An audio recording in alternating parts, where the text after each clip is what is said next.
19h-20h, les vraies voix de l'emploi. Jérôme Laverny. Le travail, c'est la santé. Travailleuses, travailleurs. Parce que nous vivons plus longtemps, il nous faudra travailler plus longtemps et partir à la retraite plus tard. Il y a des gens qui travaillent ici. Le pouvoir d'achat, c'est d'abord le travail. C'est la rémunération, c'est le salaire qui tombe chaque mois. Nous allons faire du bon travail ensemble. Qui vous permet de payer votre loyer, vos dettes, votre alimentation. Et voilà le travail. J'arrêterai qu'il y en a qui arrivent en avance le matin. C'est inadmissible. Mais qu'est-ce qu'il y a au-dessus du droit du travail? Je vous rappelle notre devise, travailler moins pour gagner plus.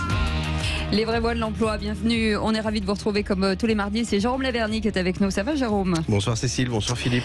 Beaucoup de recrutements à venir encore dans cette émission. On va beaucoup parler d'aéroportuaire.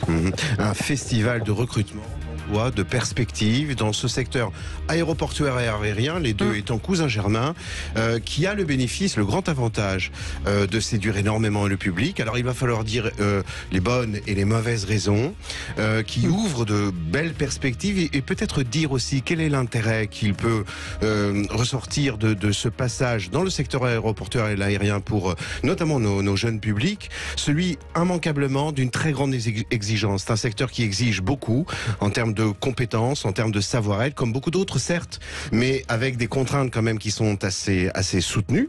Et donc un passage de 2 ans, 3 ans, 5 ans, 10 ans dans ce secteur-là est déjà un gage de qualité hors aéroportuaire. Le président d'Aéroports de Paris disait en formulant des vœux une année qu'il vouait justement le souhait de rapprocher le secteur aéroportuaire des entreprises qui ne l'étaient pas, précisément parce qu'il y a des métiers qui sont à la confluence et faire ce passage dans l'aérien, l'aéroportuaire, c'est un sacré passeport pour l'avenir. En tout cas, avec de belles entreprises. Allez, ce soir, au sommaire de cette émission, l'emploi aéroportuaire en plein envol au sein du groupe ADP. L'année dernière déjà, fin avril 2022, le groupe annonçait la perspective de 4000 recrutements. On reviendra ce soir sur la nature de ces recrutements, très nombreux en alternance, avec Laurent Gass, le directeur des ressources humaines du groupe ADP. Avia Partner, acteur majeur du secteur aéroportuaire, spécialisé en assistance au sol et logistique aéroportuaire, le groupe multiplie les annonces sur de nombreux aéroports français, à chaque fois de plusieurs dizaines de postes. Stéphane Den, directeur général de Avia Partner, sera avec nous. Et puis Safran, le boom du secteur de l'aérien avec les nombreuses innovations que le groupe Safran affichait au Salon du Bourget et notamment l'ambition d'être le premier groupe à certifier un moteur électrique. Le recrutement est au cœur de leurs enjeux. On fera le point avec Lydie Jallier qui est avec nous, vice-présidente en charge du recrutement et du développement des ressources humaines. Le groupe SGS, le leader mondial du testing, de l'inspection et de la certification. Les métiers de l'aéronautique supposent une très haute technicité, comme ceux dont a la charge le groupe SGS. Mais là encore, de très nombreux recrutements, y compris en alternance, comme va nous les exposer Stéphane Châtelain, directeur commercial SGS France Industrie. Madame, messieurs, bonjour, bonsoir, tout de suite. Ce sont les vraies voix de l'emploi. Les vraies voix Sud Radio. Et on part directement avec le groupe ADP, avec Laurent Gass, DRH du groupe. Bonsoir, merci d'être avec nous. Bonsoir. Avec beaucoup de recrutement chez ADP. Déjà, ce qui est intéressant pour ceux qui ne connaissent pas, le peu de gens qui ne connaissent pas, parce que c'est quand même extrêmement connu, finalement les contours de ce groupe. Alors tout d'abord, bonsoir à toutes et tous et merci de me poser la question, Cécile, puisque en qualité de DRH du groupe ADP, j'ai une vraie frustration. Tout le monde connaît ADP, Aéroport de Paris, c'est ça, mondialement connu. Par contre, personne ne connaît nos emplois et nos métiers. C'est ça. En quelques mots, ADP, qui est ADP? C'est 5 activités différentes. L'activité aéronautique, bien évidemment, les commerces, les services, l'immobilier, l'international développement et ce qu'on va appeler les autres métiers. C'est en France plus de 5500 collaborateurs. En fait, ça représente 4% de l'ensemble du personnel qui travaille sur les plateformes aéroportuaires en France.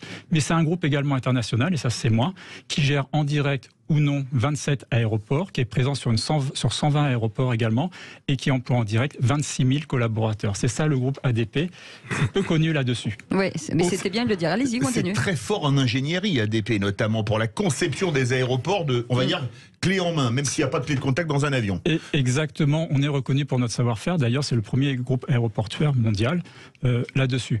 ADP, c'est également 300 fonctions dans 90 métiers différents et 10 filières différentes. Donc, on a des jobs chez ADP.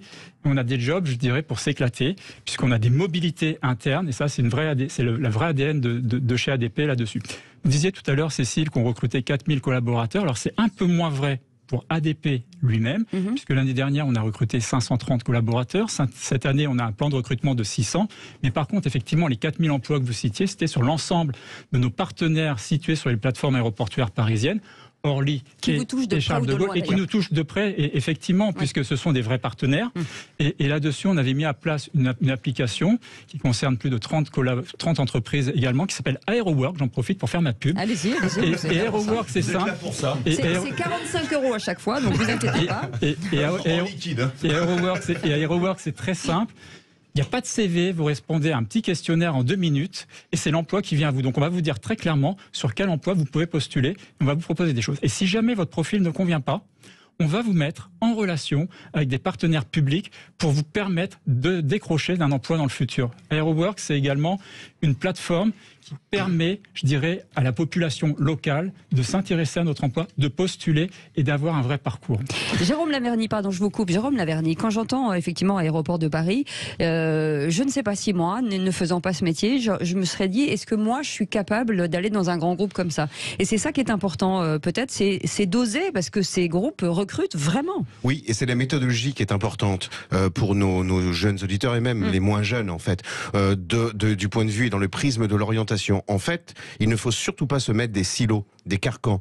Et au moment de chercher soit une alternance, un stage, une orientation, une formation, un diplôme, eh bien, regardez ce type de groupe qui sont détenteurs, comme le groupe Safran, de très nombreuses familles de métiers pour y puiser, non pas la solution que l'on a présupposée, que l'on a imaginée et qui émane en fait de notre environnement amical, familial, social. Mais non, mais aller faire ses courses, se balader, voir quel type de métier. Et quand on a fait un certain nombre de choix, en ne se fermant pas, aller voir sur les réseaux sociaux quelles sont les personnes qui occupent ces postes-là. Aéroport de Paris, c'est une plateforme aéroportuaire qui monte en Europe puisqu'elle est dans le top 3, je crois, avec Londres et Francfort, c'est ça? Alors, de manière plus précise, on est la première plateforme européenne en termes de qualité de service. On est la 5e plateforme aéroportuaire par CDG au niveau mondial. On continue de grimper, effectivement, puisque notre président a mis comme priorité la qualité de service pour nos passagers et nos voyageurs, effectivement. Donc oui, on s'améliore. L'amélioration continue, c'est notre ADN. Il faut saluer aussi l'engagement territorial d'ADP sur un certain nombre d'initiatives de soutien d'associations. Vous avez aussi beaucoup de postes en apprentissage, beaucoup de postes en alternance. Effectivement, on a signé l'année dernière un accord GEPP, gestion des emplois et des parcours professionnels, avec comme objectif d'avoir au minimum 3% d'alternants chaque année. Et nous sommes déjà à 3,5%. Et ça croît également, c'est ça nos engagements également en termes de sociétal. Paris gagné. En plus de ça, excusez-moi, on accueille, on a tout un programme d'accueil des jeunes stagiaires de 3e. Vous savez que c'est compliqué pour les jeunes de décrocher un stage d'une semaine dans une entreprise. Oh oui. On a mis ça en place avec les collectivités locales, avec les écoles, etc. On est vraiment une terre d'accueil. Voilà, exactement. Laurent Gasse, pour ceux qui nous écoutent et qui cherchent un boulot, quel type de métier on recherche? On recherche tous les métiers, bien évidemment. En priorité, actuellement, on a le pilotage de projets. On a énormément de projets. Les micros, on a énormément de projets, on a besoin. On a également tout ce qui concerne la coordination et exploitation aéroportuaire, la finance, les gestions, ça c'est important. Également tout ce qui concerne les systèmes d'information, la cybersécurité, par exemple, qui monte aussi. Mais je dirais, on a également l'ensemble des autres métiers des autres entreprises. N'oublions pas que notre activité, on a des métiers communs à toutes les entreprises et on a des spécificités. Par contre, venir travailler sur une plateforme aéroportuaire, c'est l'assurance de ne jamais s'ennuyer et de voir toujours un environnement différent. Est-ce qu'on peut se former en interne ? Tout à fait. On a des gros programmes de formation en interne puisqu'on dépense plus de 4 millions d'euros par an sur des coûts pédagogiques là-dessus. Donc oui, il y a des gros programmes de formation. C'est notre ADN également. On peut venir avec Philippe, on peut venir avec un CV léger. Vous pouvez venir avec un CV léger, on trouvera toujours quelque chose où vous mettre, où vous former si besoin. Voilà. Et également, c'est tout l'intérêt également d'avoir mis en place cette plateforme AeroWork, puisqu'on permet de diffuser également les candidatures sur l'ensemble de nos partenaires. Et ça, c'est génial. International et des gens du monde entier, Aéroport de Paris, tous les jours des 5 continents. Les langues, c'est essentiel pour être recruté. Vous pouvez faire par exemple la formation linguistique en formation continue. Les langues sont essentielles pour certains métiers, mais pas pour tous les métiers. Je ne fais pas partie de ces DRH qui vous demandent absolument un bac+5 avec 5 ans d'expérience ou 10 ans d'expérience à 20 ans. Et en parlant 3 langues. Tout dépend des métiers. Ça nous Notons arrange, néanmoins on que les dans a le pas. secteur aéroportuaire, le niveau en anglais en France est à ce point préoccupant qu'il est un frein parfois à un certain nombre de recrutements. Il s'agirait peut-être que nos gouvernants se posent des petites questions sur la méthodologie à adopter depuis des décennies et qu'on revoie un petit peu la copie de ce côté-là parce que c'est un problème pour ce secteur. Non, mais c'est vrai. C'est un vrai problème. Ouais, c'est un problème. Est-ce qu'on l'intérêt de rentrer dans un gros groupe comme Aéroport ADP, est-ce qu'on peut évoluer à l'intérieur du groupe ? Tout à fait, je vous parlais de 11 filières tout à l'heure, et là encore, en partenariat avec nos partenaires sociaux, dans le cadre de notre accord gestion des emplois et des parcours professionnels, on a tout un système qui est en train d'être mis en place justement pour donner de la visibilité, de la lisibilité sur les carrières à nos collaborateurs. Mais je vais vous donner un simple chiffre l'année dernière, 800 mobilités, donc 400 promotions. Et voilà. Et pour recruter... Sur un effectif de 5500 collaborateurs. ADP.fr pour aller poser son CV. Exactement. Vous restez avec nous, Laurent Gasse, on revient dans quelques instants. On va rester dans ce secteur d'activité, on n'en sera pas loin. Pendant toute l'émission, on y sera. Vous aimez. C'est une émission dont on est sûr qu'elle va voler haut. Oui. Bon, voilà, ça c'est fait. La vanne, j'avais rayé celle-ci. Vous ne deviez pas la faire, Philippe. Allez, il faut rester avec nous. On reste ensemble jusqu'à 20h. On est ravis de vous retrouver avec une spéciale aviation aéroportuaire. Si vous aimez, en tout cas, vous envoler peut-être, voilà. Et gérer du personnel et gérer des gens et rentrer en connexion, c'est le moment en tout cas de nous écouter. Si vous avez des questions, vous pouvez nous appeler au 0826 300 300. Petit tour d'horizon avec vous, Jérôme Laverny. C'est un secteur qui est très dynamique et qui recrute énormément. Et qui, encore une fois, attire beaucoup de candidats, notamment les jeunes. Il faut peut-être rappeler, et je me permets cette liberté, que c'est un secteur qui, quand même, comporte un certain nombre non pas d'inconvénients, mais de contraintes. Les horaires décalés, parfois des contrats qui vont être saisonniers. Il ne faut pas l'ignorer, parce qu'on voit trop de gens s'engouffrer par cette séduction qui s'opère un petit peu dans les esprits dans ce secteur-là, y renoncer 2-3 ans plus tard. Mais quand bien même comme cela, c'est néanmoins, comme je le disais tout à l'heure, un gage de qualité, d'excellence, d'être passé par un certain nombre d'acteurs de ce secteur aéroportuaire et aérien. Et là, c'est le groupe Avia Partner qui était avec nous, un leader de l'assistance au sol des aéroports et qui multiplie les annonces de recrutement aussi. Stéphane Denner est avec nous. Bonsoir, merci. Bonsoir. Vous êtes directeur général justement de ce groupe Avia Partner et pareil comme ADP, faites-nous un petit peu les contours de ce, même si je l'ai fait résumé, mais il y a quand même des services qui sont assez larges. Tout à fait. Alors, Avia Partner, qui sommes-nous ? Nous sommes un groupe européen, l'un des leaders de ce qu'on appelle l'assistance en escale. Nous sommes présents sur 55 aéroports en Europe, 12 en France. Ah oui. En Europe, nous employons 12 000 personnes et environ 3 000 personnes sur le réseau français. C'est un groupe qui a quel âge ? C'est un groupe qui est né après la guerre, qui est d'origine belge et qui aujourd'hui est présent dans 6 pays. Alors, que faisons-nous ? Nous avons des fonctions qui sont méconnues et pourtant indispensable au fonctionnement des compagnies aériennes et des aéroports. C'est les personnels, notamment d'Avia Partner, qui traitent les passagers quand vous arrivez, qui font l'enregistrement, l'embarquement. C'est eux qui vous accueillent. C'est eux qui vont traiter l'avion au sol, chargement, déchargement.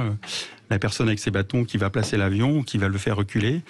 C'est aussi les personnels d'assistance en escale ou d'Avia Partner qui vont faire ce qu'on appelle les centrages de l'avion en fonction du poids et qui vont répartir les différents poids dans l'avion de manière à ce que les opérations soient safe et qu'on puisse décoller en toute sécurité. Ce sont des métiers très qualifiés et très réglementés aussi, parce que là, on est sur des zones sensibles au pied des avions. Alors, ce sont des métiers très réglementés. Nous dépendons de la réglementation IATA, donc qui coordonne toutes C'est l'Association internationale du transport aérien. Tout à fait, qui coordonne toute la réglementation propre à nos métiers.